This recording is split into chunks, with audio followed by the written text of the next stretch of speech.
The ISS Resolute hung motionless in the void, scarred metal glinting faintly in the pale light of a distant star. Her hull bore deep, molten gashes from plasma impacts. One of her main thruster banks was offline, drifting debris still tumbling from the last engagement. To any sensor sweep, she looked like a wounded animal, barely clinging to life.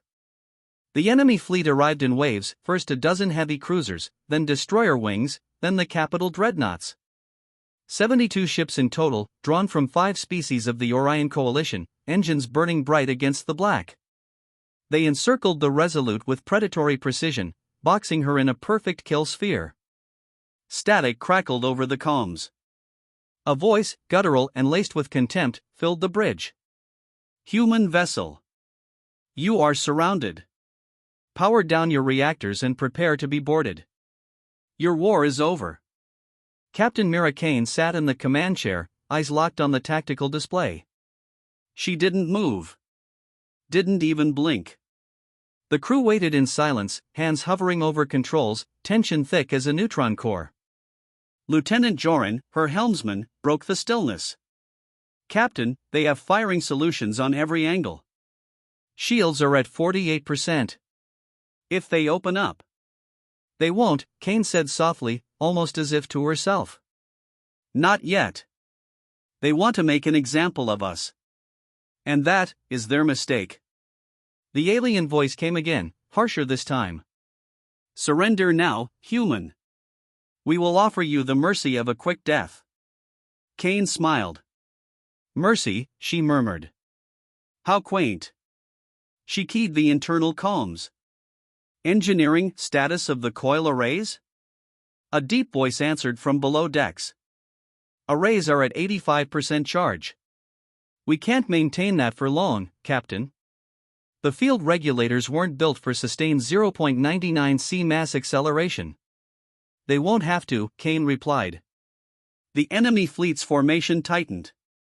The lead dreadnought, a towering slab of alien armor bristling with rail batteries, eased forward. Its hull shimmered with shield energy, and Kane could almost feel the weight of its weapons locked on her ship.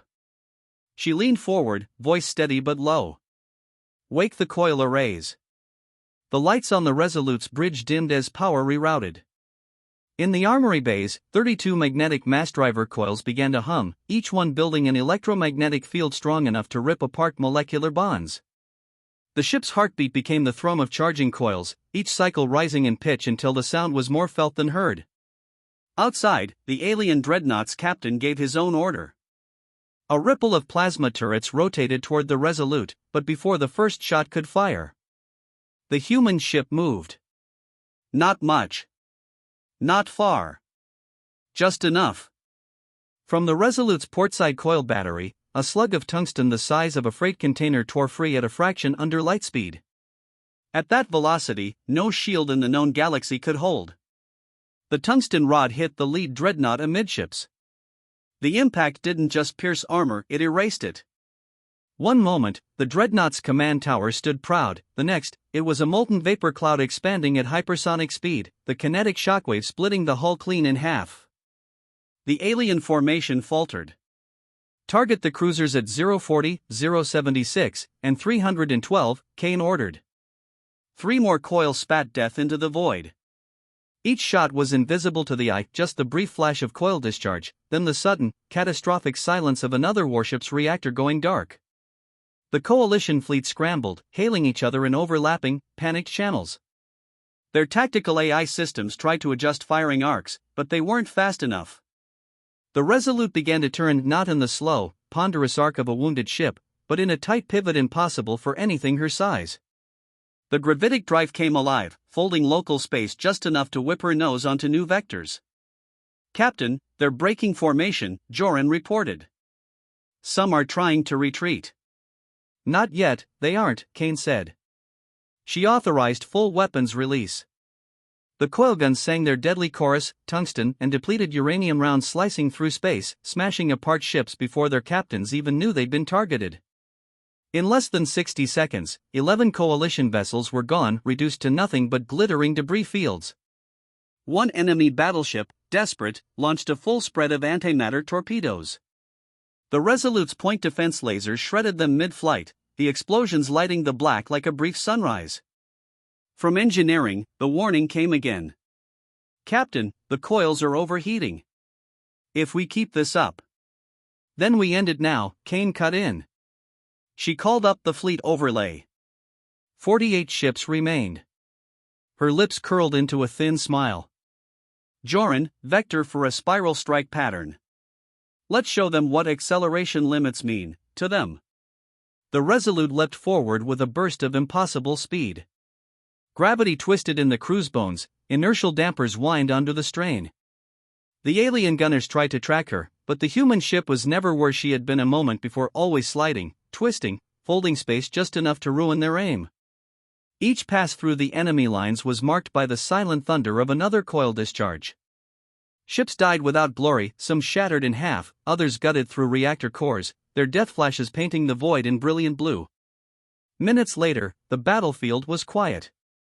Only 6 coalition ships remained, limping away at full burn. Kane didn't order a chase. She knew better than to waste shots on fleeing prey. The bridge was silent but for the faint crackle of cooling metal. Finally, Joran spoke, voice almost reverent. "Captain, we just took out an entire fleet." "No," Kane corrected, standing from her chair.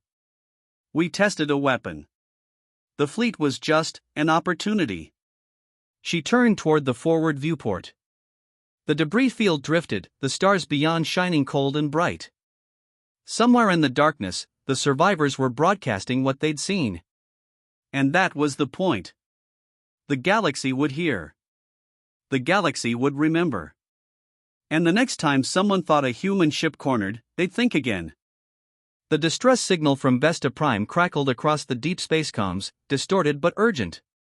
It wasn't the coded plea of a pirate raid or a minor skirmish, this was a full planetary emergency beacon, the kind that meant annihilation was minutes away.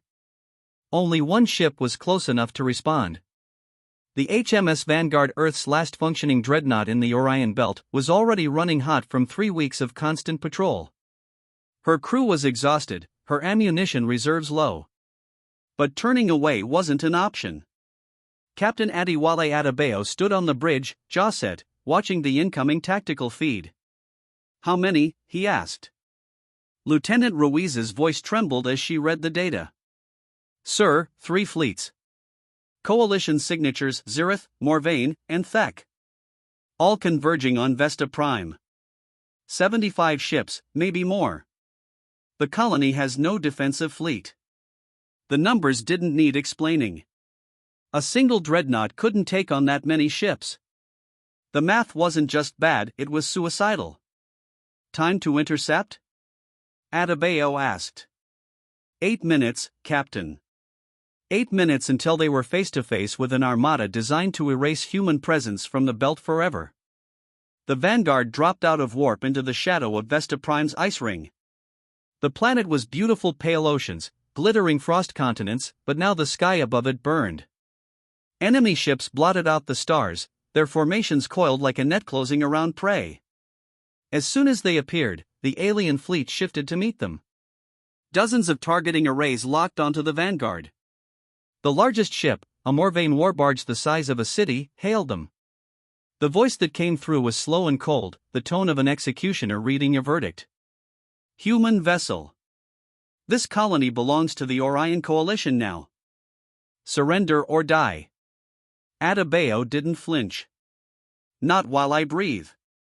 The comms cut abruptly. They'd chosen the latter. The battle began instantly. Plasma lances carved through space, glowing like falling suns. The Vanguard's shields flared under the first volley, dropping 20% in seconds. Adebayo's crew fought back, rail batteries hammering at the smaller escorts, breaking 2 before they could flank. But every kill was answered with concentrated fire that shook the dreadnought's frame. "Shields at 31. Ruiz called out. "Incoming torpedoes." "Intercept them," Adebayo barked. The point defense cannons spun up, shredding most of the swarm, but a pair of antimatter warheads got through, detonating near the aft section. The shockwave rippled through the ship, throwing crew to the deck. They couldn't win like this. Every second the Vanguard fought, the odds worsened. The colony below had already begun evacuation to underground bunkers, but even that wouldn't save them from an orbital bombardment. Adebayo knew the truth: unless the fleet was destroyed outright, Vesta Prime was finished. There was only one card left to play. "Commander," he said to his XO, "what's the status of the Ares Protocol?" The bridge went silent. The Ares Protocol wasn't spoken of lightly. It was a last resort failsafe hidden deep in Earth's war doctrine. When activated, it would override all human safety limits, rerouting every watt of energy and every gram of reactor mass into the ship's engines. The result: the ship became a relativistic kinetic weapon. One shot. No coming back. Ruiz swallowed. "Sir, we'd never survive the acceleration." The crew. "They knew what they signed up for," Adebayo said, his voice calm but final. No one argued. Orders were given. The reactor cores began cycling into overload. The ship's gravitic dampeners strained, groaning under the sudden surge of power. Outside, the alien fleet repositioned, confident they had the kill. They didn't realize the Vanguard had just shifted from prey to predator. The countdown began. 30 seconds until full burn. On the main screen, the Morvain warbarge loomed, its armored bulk blotting out the planet behind it. Smaller escorts clustered around it, ready to deliver the final blow. Adebayo keyed the all-ship channel. "This is your captain. In a few moments, we're going to hit them harder than anything they've ever seen. Some of you won't live to see it. Hell, none of us might. But Vesta Prime will. And that's all that matters. Hold fast." "For Earth." The crew answered in unison. "For Earth." The Vanguard fired her last volley, not to destroy, but to distract rail slugs scattering through the enemy formation, forcing them to reposition. It was all the opening they needed. Then, the engines screamed. The ship lunged forward with acceleration no human frame was meant to endure.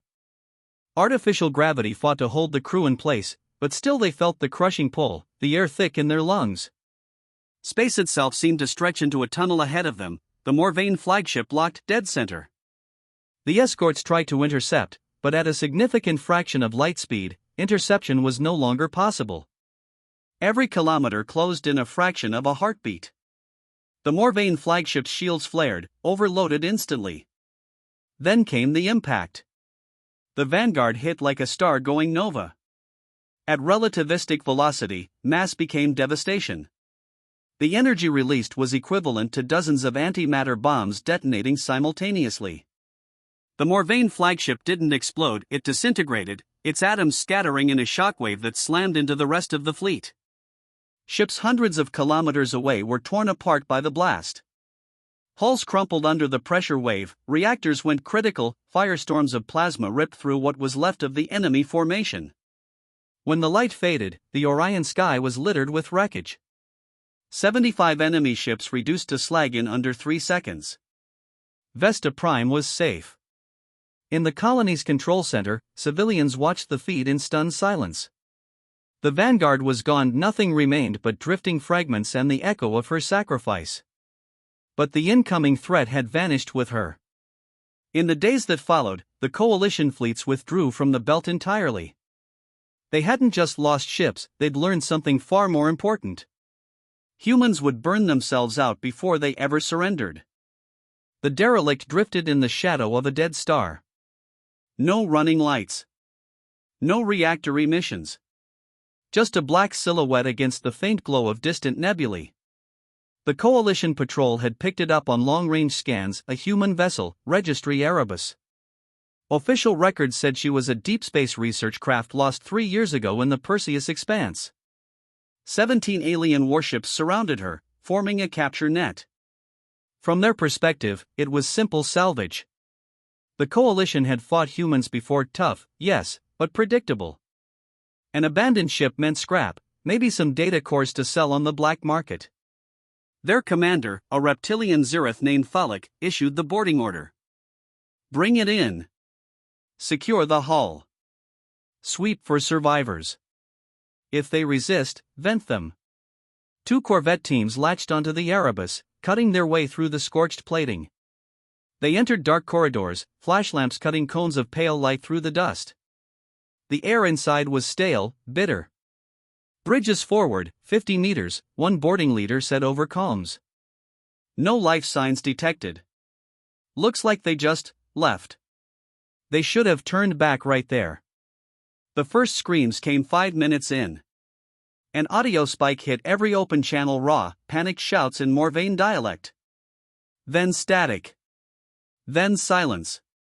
The boarding leader tried to raise them, but nothing came through. One of the other boarding craft reported movement on their deck, something big, moving fast, but with no thermal signature. And then their lights went out. On the Coalition flagship, Falak watched his tactical display flicker. One boarding team gone dark. Then another. Then another.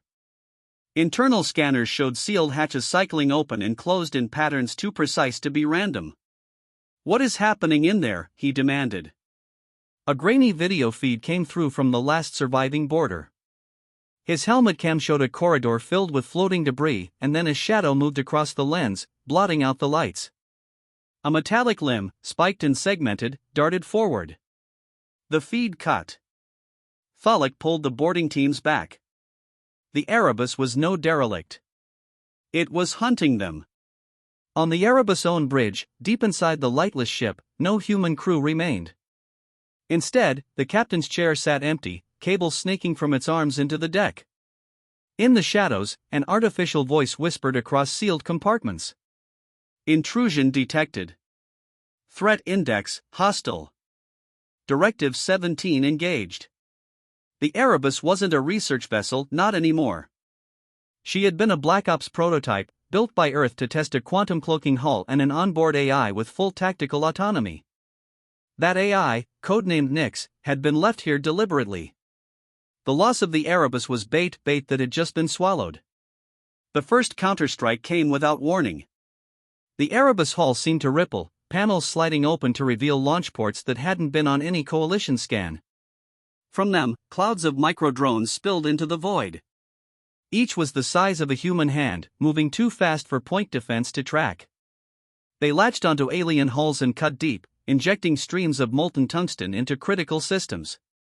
2 destroyers went dark within seconds. The Coalition fleet tried to back away, but the Erebus moved with them, her quantum cloaking field bending light and EM emissions, vanishing from every scanner. When she reappeared, it was point-blank against a Zereth frigate. Her concealed coilguns roared once, 2 tungsten slugs tearing through the frigate's spine. Inside the flagship, panic spread. Crews shouted over one another, demanding firing solutions they couldn't get. Their own targeting AI fed them coordinates that flickered and shifted like ghosts. And then the comms began to play back, voices. Not human voices. The Erebus was broadcasting the boarding team's last transmissions back to their own fleet, distorted, looped, layered over with faint human laughter. The psychological pressure was deliberate. The fear was working. One Morvain cruiser broke ranks, firing wildly into the black. A bright coilgun flash answered, then half the cruiser's bow was simply gone, vented into space in a spray of molten debris. The Erebus was dismantling the fleet ship by ship, never staying in one place long enough to be hit. Falak ordered a full retreat, but it was too late. The Erebus had already cut through their formation, laying a trail of dead and burning vessels in her wake. The survivors ran for the far edge of the system, engines burning hot, dumping decoys and chaff into the void. Some made it. Others didn't. The last thing Falak saw before his own warp drive spun up was the Erebus drifting back into the shadow of the dead star, hull lights fading until she vanished completely. Waiting. Light years away, on the bridge of an actual human battleship, Admiral Kiera Holt watched the whole thing unfold on a secure uplink. The Erebus telemetry streamed across her console, along with Nyx's after-action report, 17 hostile ships engaged. 4 survivors. Psychological warfare effectiveness, 98%. Standing by for next incursion. The Admiral smiled. Let them spread the story. Her XO glanced over. You think they'll believe it? They'll believe enough. And when they see another abandoned human ship floating out there, she leaned back in her chair. They'll remember what hunts in the dark.